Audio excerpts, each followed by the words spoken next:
Welcome बच्चों। नवीनतम पुस्तक विज्ञान भारती थर्ड क्लास 8 पर आधारित अभ्यास प्रश्न पाठ 8 किशोरावस्था। चलिए शुरू करते हैं। निम्नलिखित प्रश्नों में सही विकल्प छांटकर अपनी अभ्यास पुस्तिका में लिखिए। किशोरावस्था की अवधि है 0 से 5 वर्ष, 6 से 11 वर्ष, 11 से 19 वर्ष, 20 से 50 वर्ष। सही आंसर क्या हो जाएगा बच्चों? ऑप्शन सा 11 से 19 वर्ष। किशोरावस्था की अवधि क्या होती है? 11 से लेके 19 वर्ष तक। खा है एस्ट्रोजन है अंतःस्रावी ग्रंथि, स्त्री हार्मोन, पुरुष हार्मोन, प्रजनन विधि। तो एस्ट्रोजन क्या है? एस्ट्रोजन एक स्त्री हार्मोन है। सामान्यतः ऋतुस्राव प्रारंभ होता है 11 से 13 वर्ष में, 20 से 25 वर्ष में, 40 से 50 वर्ष में, कभी नहीं। सही उत्तर क्या है बच्चों? ऑप्शन 1 11 से 13 वर्ष में। नेक्स्ट, किशोरावस्था में स्वास्थ्य पोषण से संबंधित योजनाएं हैं। समेकित बाल विकास कार्यक्रम, राष्ट्रीय बाल स्वास्थ्य कार्यक्रम, सर्व शिक्षा अभियान, ग्राम स्वास्थ्य पोषण दिवस। उपरोक्त सभी। तो ये सभी स्वास्थ्य पोषण से संबंधित योजनाएं हैं। तो हमारा सही आंसर क्या हो जाएगा? ऑप्शन द उपरोक्त सभी। अगला प्रश्न है, विश्व जनसंख्या दिवस मनाया जाता है 31 मई, 5 जून, 11 जुलाई, 13 अक्टूबर। सही उत्तर क्या है? विश्व जनसंख्या दिवस मनाया जाता है 11 जुलाई को। 5 जून को पर्यावरण दिवस मनाया जाता है। सेकंड क्वेश्चन है, रिक्त स्थानों की पूर्ति कीजिए। जनन परिपक्वता डैश में आती है। तो जनन परिपक्वता किस में आती है बच्चों? जननांग में आती है। कहाँ आती है? जननांग में आती है। ख, किशोरों के गले में स्वर यंत्र के उभार को डैश कहा जाता है। क्या कहा जाता है बच्चों? कंठमणि कहा जाता है। क्या कहा जाता है? कंठमणि।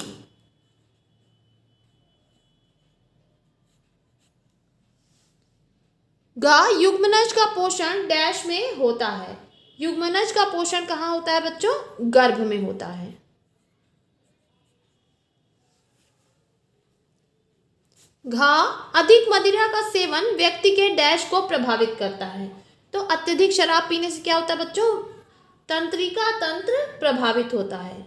आदमी की सोचने समझने की शक्ति धीरे धीरे खत्म हो जाती है। मिशन इंद्रधनुष का उद्देश्य सभी बच्चों का डैश कराना है। क्या कराना है? टीकाकरण।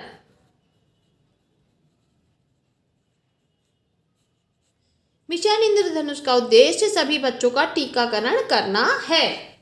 तीसरा प्रश्न है बच्चों, निम्नलिखित कथनों में सही कथन पर सही और गलत कथन पर गलत का चिन्ह लगाइए। का, पहले ऋतुस्राव को रजोदर्शन कहते हैं। ये कथन बिल्कुल सही है बच्चों। खा, द्वितीयक लैंगिक लक्षण शैशवावस्था में दिखाई देते हैं। ये कथन गलत है क्योंकि द्वितीयक लैंगिक लक्षण किशोरावस्था में दिखाई देते हैं। गा, लिंग गुणसूत्र X सिर्फ स्त्रियों में पाया जाता है। ये कथन बिल्कुल गलत है बच्चों। कई किताबों में ये सही लिखा है, ये गलत है क्योंकि स्त्रियों में क्या पाया जाता है? XX और पुरुषों में XY। तो पुरुषों में भी एक X पाया जाता है। तो ये कथन गलत है कि लिंग गुणसूत्र X सिर्फ स्त्रियों में पाया जाता है।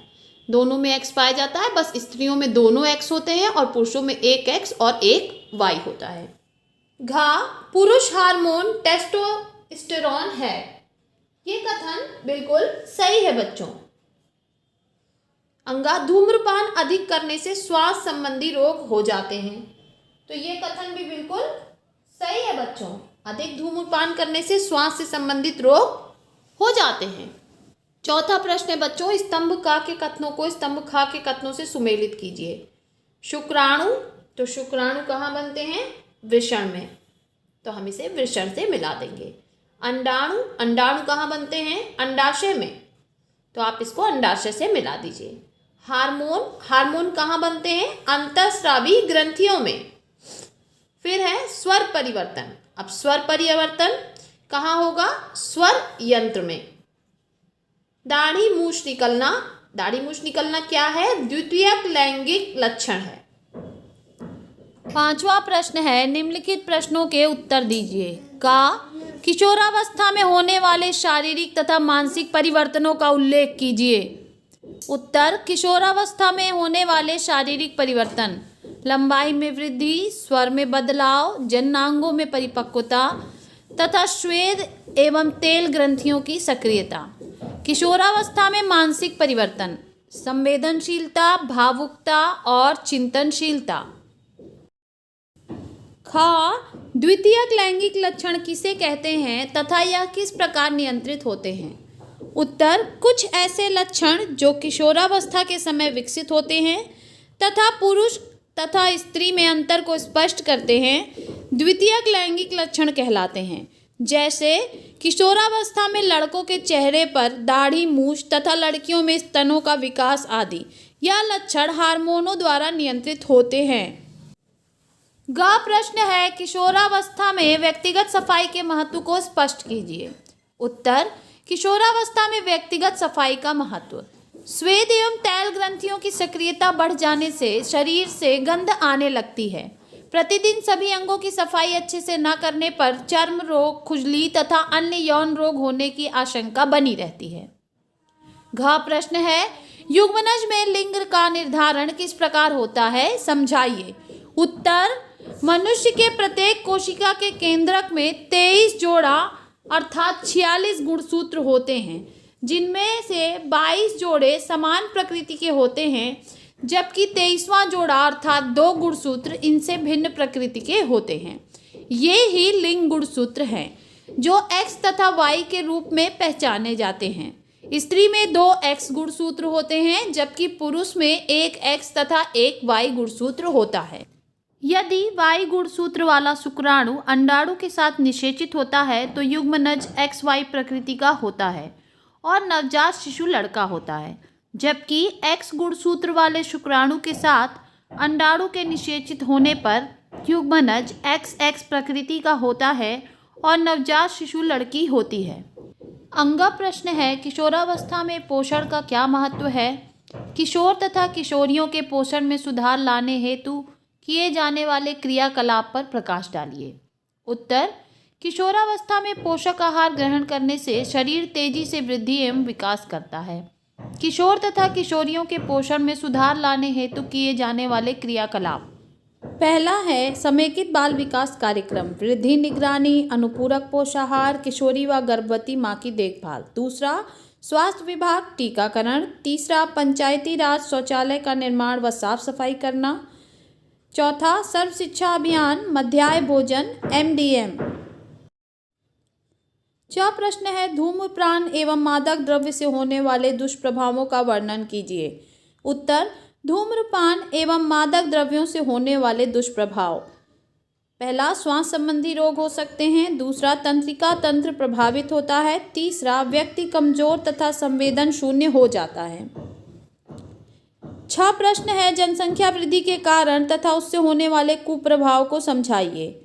उत्तर, जनसंख्या वृद्धि के कारण देश की गर्म जलवायु, विवाह की अनिवार्यता, कम उम्र में विवाह, यौन शिक्षा का अभाव, परिवार नियोजन उपायों की सीमित जानकारी। जनसंख्या वृद्धि के कुप्रभाव: प्राकृतिक संसाधनों पर दबाव, जिससे भोजन, पानी, भूमि पर बुरा प्रभाव। देश की सामाजिक आर्थिक विकास की गति पर बुरा प्रभाव। निर्धनता, महंगाई, आवास सुविधाओं में कमी, रोजगार में कमी, अपराधों में वृद्धि। प्रश्न है, परिवार निरोध विधियों का प्रसार किस प्रकार किया जा सकता है? उत्तर, परिवार निरोध विधियों का प्रसार मनुष्यों में परिवार नियोजन उद्देश्य की जागरूकता से किया जा सकता है। पहला, 2 बच्चों के बीच कम से कम 3 वर्ष का अंतराल रखना। दूसरा, लड़के और लड़कियों दोनों को समान शिक्षा उपलब्ध कराकर। तीसरा, ग्रामीण क्षेत्रों में परिवार कल्याण कार्यक्रम के प्रति जन जागरूकता लाकर। प्रश्न है, परिवार कल्याण कार्यक्रम के अंतर्गत संचालित योजनाओं को लिखिए। उत्तर, परिवार कल्याण कार्यक्रम के अंतर्गत संचालित योजनाएं: फर्स्ट, मिशन इंद्रधनुष। इसका उद्देश्य 2020 तक भारत के सभी बच्चों का टीकाकरण है। इसमें मुख्य रूप से 7 बीमारियों के टीके लगाए जाते हैं। दूसरा, जननी सुरक्षा योजना, इसका उद्देश्य गरीब गर्भवती महिलाओं को अस्पताल में प्रसूति कराने के लिए 1,000 रुपये की आर्थिक सहायता प्रदान करना है। तीसरा, राष्ट्रीय एम्बुलेंस सेवा, इसका उद्देश्य दूरस्थ ग्रामीण क्षेत्रों में गर्भवती महिलाओं तथा नवजात शिशुओं को 24 घंटे निःशुल्क चिकित्सा उपलब्ध कराना है। अगर आपको मेरे वीडियोस अच्छे लगते हैं तो मेरे चैनल को सब्सक्राइब करें। यहाँ पर आपको कक्षा 6, 7, 8 तीनों के अभ्यास प्रश्नों की प्लेलिस्ट मिल जाएगी। आप इन प्लेलिस्ट को टच करके सीधे अभ्यास प्रश्नों तक पहुँच सकते हैं। बाय बाय बच्चों।